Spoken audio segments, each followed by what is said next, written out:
আমরা কোথায় যে দাঁড়াবো? আমার এই টাকাটা আমি সমিতির ধার দিনা করে শুনে এই দোকান দিয়েছি গ্রামে। আমি গরিব মানুষ, অসহায় ছেলে, আমি অসুস্থ, আমি কিভাবে চলবো? আমি এখন আজ সমিতির কেন্দ্রীয় কিস্তি কিভাবে দেবো? আমি তো একদম অসুস্থ, আমার পায়ে সমস্যা, আমি পারি না একটা ভারী কর্ম করতে, এই ছোট একটা দোকান চালি খাই। এইভাবে আমার তো চুরি করে নিয়ে গেলাম, এখন নিঃস্ব হয়ে গিয়েছে। আমার নাম মোহাম্মদ আসমান আলী। এই আসমান কম্পিউটার ফটো স্টাডের দোকানটা আমার। আমি গ্রামের একজন ছোটোখাটো উদ্যোক্তা। এখন আমার এই দোকান থেকে গত রাত্রে 11টার সময় বন্ধ করে যাই। এখানে নগদ অর্থ টাকা 81,400 টাকা হারাই গিয়েছে, দোকানে তালা ভেঙে চুরি করেছে।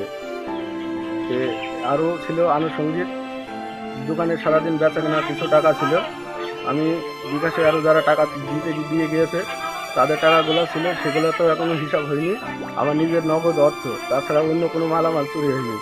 আর এই চোর চক্রটা দীর্ঘদিন যাবৎ আমাদের এই এলাকাতে চুরি চালিয়ে যাচ্ছে প্রতিনিয়ত। আমার পাশের দোকান থেকেও 2-3 দিন চুরি হয়েছে।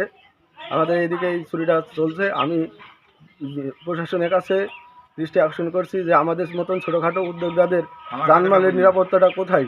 আমরা কোথায় যে দাঁড়াবো? আমার এই টাকাটা আমি সমিতির ধার দিনা করে শুনে এই দোকান দিয়েছি গ্রামে। আমি গরিব মানুষ, অসহায় ছেলে, আমি অসুস্থ, আমি কিভাবে চলবো? আমি এখন আজ সমিতির কেন্দ্রীয় কিস্তি কিভাবে দেবো? আমি তো একদম অসুস্থ, আমার পায়ে সমস্যা, আমি পারি না একটা ভারী কর্ম করতে, এই ছোট একটা দোকান চালি খাই। এইভাবে আমার তো চুরি করে নিয়ে গেলাম, এখন নিঃস্ব হয়ে গিয়েছে।